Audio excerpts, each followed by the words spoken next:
रहा है? जब सरेआम वो इस कार्य में लिप्त है तो उस पर कार्रवाई क्यों नहीं की गई? सत्ता के दबाव में, सिरोंज विधायक के दबाव में क्यों उसको बचाया गया? कार्रवाई होनी चाहिए, अन्यथा पूरी कांग्रेस पार्टी यहाँ पर बड़ा प्रदर्शन करेगी, जिसकी समस्त जिम्मेदारी सिरोंज प्रशासन की रहेगी। देख देख के कार्रवाई ना हो, मुंह देख के कार्रवाई होनी चाहिए। जो पकड़ा रहा है उस पर कार्रवाई होनी चाहिए।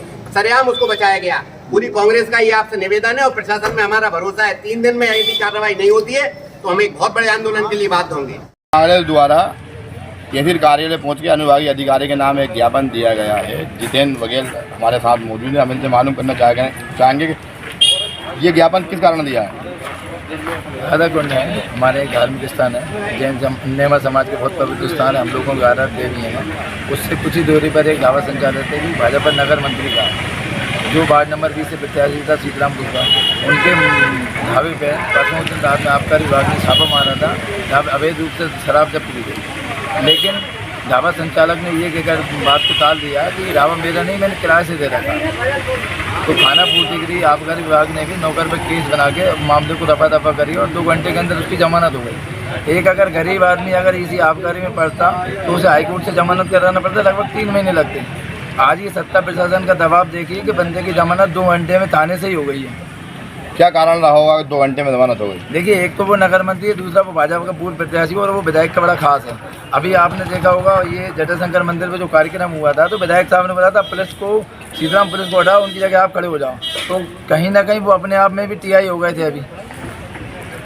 तो विधायक का खास होने का मतलब ये है कि कोई भी गलत काम हो वो करेगा, बिल्कुल संरक्षण प्राप्त है। तो ये विधायक ने कहा है क्या उनको सड़क आप ऐसे काम करो? अरे आप ये देखिए, विधायक का उस रोड से आना जाना, दिन में 5 बार गाड़ियाँ निकलती हैं। आपको ये नहीं दिखा इस ढाबे पे मांस मुर्गा तल रहे हैं। राधा कुंड जैसा पवित्र स्थान है, विधायक की आंखों में पट्टी बनी है क्या? उन्हें ये समझ में नहीं आया इस ढाबे पे हो क्या रहा है। वो विधायक की गाड़ी खुद रुकती है वहाँ पे, तो कहीं ना कहीं संरक्षण प्राप्त है कि नहीं है? दिन रात गाड़ियाँ निकल रही हैं, विधायक साहब की आना जाना, रात दिन गश्त कर रहे हैं। कभी तहसील का गश्त हो रहा है, थाने का हो रहा है, कहीं जा रहा है, अस्पताल में धरना प्रदर्शन कर रहा है। इसके बाद अगर शराब बिक्री रात में अवैध रूप से आ रही है तो राजनीतिक, लेकिन उसने तो साफ तरीके से मना कर दिया कि भाई ढाबा मेरे पिताजी का है, मेरे भाई को दे रखा था, मेरे भाई ने उस ढाबे को किराए दे दिया, अब वो किराएदार ने कर लिया। देखिए सर, चलिए किराएदार ने करे, किरायानामा उन्होंने प्रस्तुत किया गया, जो QR कोड लगे हैं वो तो झूठ नहीं बोलते। कल रात का ही मैं आपको अगर स्टेटमेंट बताऊं तो जिसमें सीताराम कुशवाहा के नाम से आ रहा है QR कोड में, अगर आपने 1 साल पहले दे दिया था तो QR कोड आपके नाम चल रहे थे।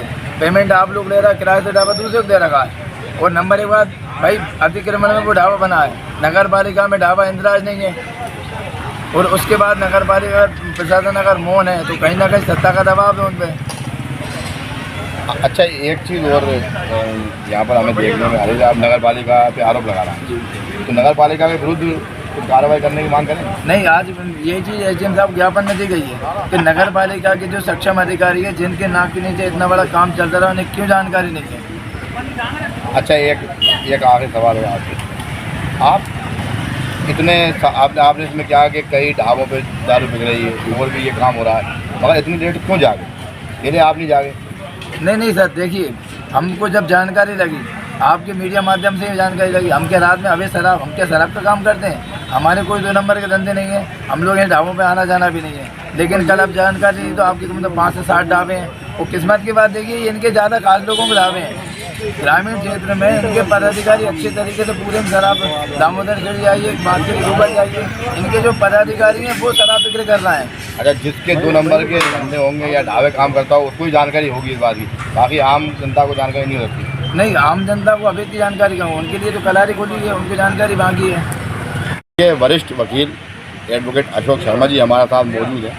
अभी विगत दिनों पूर्व आबकारी विभाग द्वारा एक कार्रवाई की गई थी अवैध शराब को लेकर, उसकी चर्चा काफ़ी शहर में बनी हुई है। चर्चा का मेन कारण है एक ढाबे से भी अवैध शराब मिली थी, तो वो ढाबा किसी भाजपा के नेता का बताया जा रहा है, ये एक चर्चा बनी हुई है। इस विषय में हम आज बात करना चाहेंगे वकील साहब से कि क्या कहना है आपका। देखिए, मैं ये तो नहीं कहूँगा कि किसी कार्यकर्ता के यहाँ से कुछ शराब बरामद हुई है ना।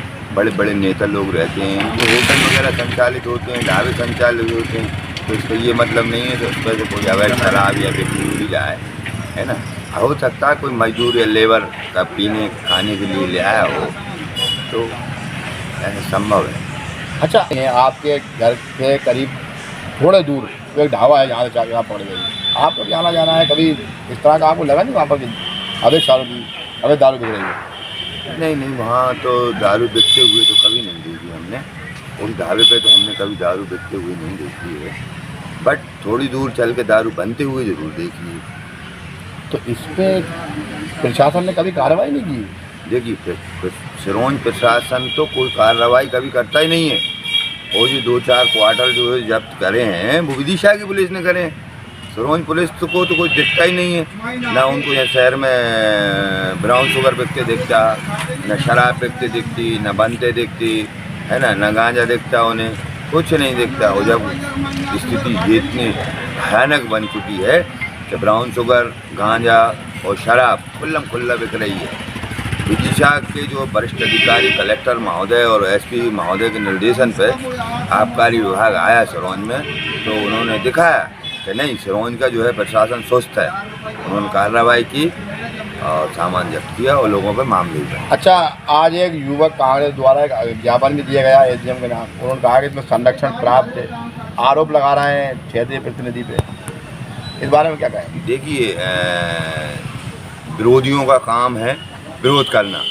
कांग्रेस तो मुद्दा ढूंढती है। अगर कांग्रेस को इतनी चिंता थी तो वहाँ जाती, मौके पे यहाँ दारू बन रही है, बिक रही है, और बताती कि साहब ये दारू बन रही है और ये बिक रही है, इस पर प्रतिबंध लगाइए, आप पुलिस को बुलाइए। नहीं, ऐसा नहीं है। कांग्रेस तो जब आई, जब विदिशा 2-4 क्वार्टर वो जो है जब्त कर लिए गए, है ना। कांग्रेस तो कुछ काम करना ही नहीं चाहती। आज तक शहर में जागरूकता लाने का काम, भ्रष्टाचार के खिलाफ कभी कोई कांग्रेस की तरफ से आवाज़ नहीं आती। सिरोंज से कांग्रेस मर चुकी है पूर्णतः। अच्छा, सरकार भाजपा की, क्या आप भारतीय जनता पार्टी से हैं जो कांग्रेस को एकदम बुरा करके और भारतीय जनता पार्टी वाले नहीं बोल पा रहे? मैं तो ये कहना चाहूँगा कि ना तो भारतीय जनता पार्टी और न कांग्रेस, दोनों ही सरकार एक नंबर की बेईमान और भ्रष्टाचारी है ना। मैं न कांग्रेस का हूँ न बीजेपी का। मैं किसी समाज से या पार्टी से वास्ता नहीं रखता। मैं निष्पक्ष आदमी हूँ।